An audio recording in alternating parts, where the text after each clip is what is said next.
Welcome to a virtual tour of Coyote Meadows, our name for a proposed new park on 50 acres of undeveloped city-owned land. The Coyote Meadows Coalition, a group of local volunteers, has been holding community workshops and giving on-site tours to collect ideas, thanks to a grant from the Santa Clara Valley Open Space Authority. This video shows off the site and some of the ideas.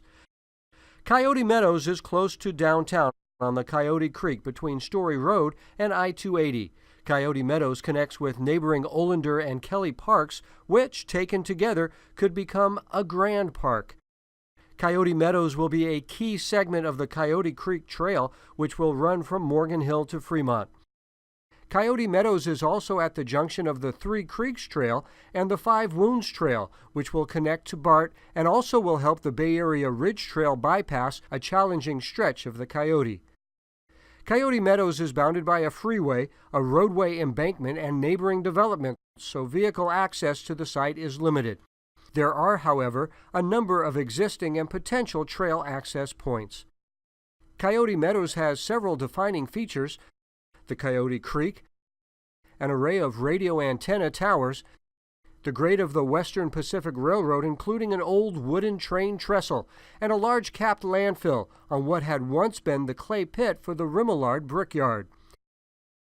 These features create a number of distinct zones within the park, each with its own set of constraints and its own possibilities and opportunities. The Coyote Creek runs the length and width of the site.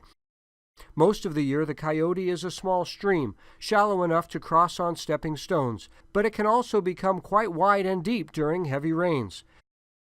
The creek is lined with riparian habitat, the natural vegetation native along our local streams and creeks that is so important to our local native fish and wildlife. Riparian corridors are sensitive habitats that need to be respected and protected.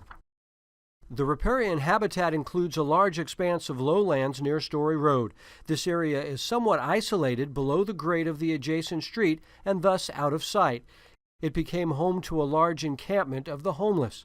The residents caused extensive damage to the environment, and most have now been moved to transitional housing. Proper public activation of the area can help discourage their return. Possibilities could include nature trails and picnic areas, or maybe summer day camps. Perhaps this area could be better connected to Kelly Park by trail or walkway to enable an expansion of the nearby Happy Hollow Zoo. The city's plans for the Coyote Creek Trail are to cross Story Road at grade at a signalized intersection, and then will run along the creek along an existing service road outside of any sensitive habitat. Heading west and north, the trail will cross beneath the Coyote Creek Trestle, which once carried to market the fruit and canned goods from the Valley of Heart's Delight. The trestle was built by Western Pacific in the 1920s and is 260 feet long and 35 feet tall. Following the creek trail north brings us to the second major park feature, an array of radio towers. These towers are on land leased from the city, and the lease expires in about 1 year.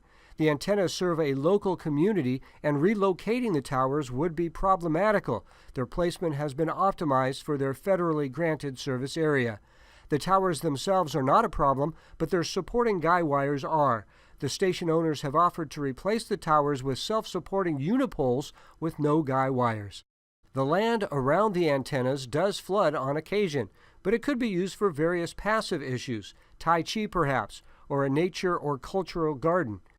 If we can get an easement from the Santa Clara Valley Water District, we could have a bike pedestrian bridge cross from 12th Street and Martha to here, thereby giving park access to the nearby residents of Spartan Keys. The former Western Pacific Railroad is the third defining feature of the park. Starting at the corner of Story and Center Roads, there is nearly an acre of solid flat land there, one of the few areas readily accessible to public vehicles, a great entrance and parking area. The eastern edge of this area has a bluff overlooking the riparian lowlands, perhaps a site for a visitor center with restrooms and an overlook. Following the former tracks north, we cross over the Coyote Creek Trestle, which is readily adaptable to provide trail access to the park and connectivity to the trail network. Just north of the trestle, a trail down the slope provides connection to the Coyote Creek Trail below. Continuing north, the future Five Woods Trail could weave or run straight and level along the former railroad grade, above the flood-prone antenna array and beneath the towering landfill.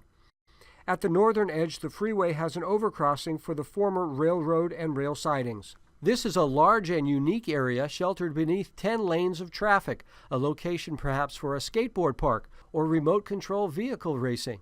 Any noise would be masked by the freeway overhead. The fourth main park feature is the former landfill, 40 feet high and over a third of a mile long. The landfill does have its challenges, but it also offers some great opportunities. It has great views of downtown, and it has great visibility from the freeway. Besides being an overlook of downtown, perhaps it could become a sculpture garden. Perhaps the Art Commission could curate a display of Burning Man artwork, or maybe recreate San Jose's famous light tower here. And then there's the edge of the landfill. Most of San Jose parks are flat, but the ledge-fill edge has an impressive slope. A number of possibilities have been suggested, including stairways for climbing. Get your exercise without disturbing the residents of Communication Hill. Slides and large climbing structures built right into the sides of the slope. A BMX or dirt bike circuit course around the perimeter, serpentining up and down the slopes as it circles the landfill. Maybe even a zip line. The site has a history as well. It was once the Remillard brickyard, and the landfill is now where the clay for the bricks was once mined. The nearby Ashworth Remillard house on Story Road was the family home. Maybe we can connect the historic house in the narrative of Coyote Meadows. We have collected a wealth of other ideas as well. This video was designed to give you a quick overview of the site and to suggest a few of the possibilities. For more information, please see www.CoyoteMeadowsSJ.org. Thank you.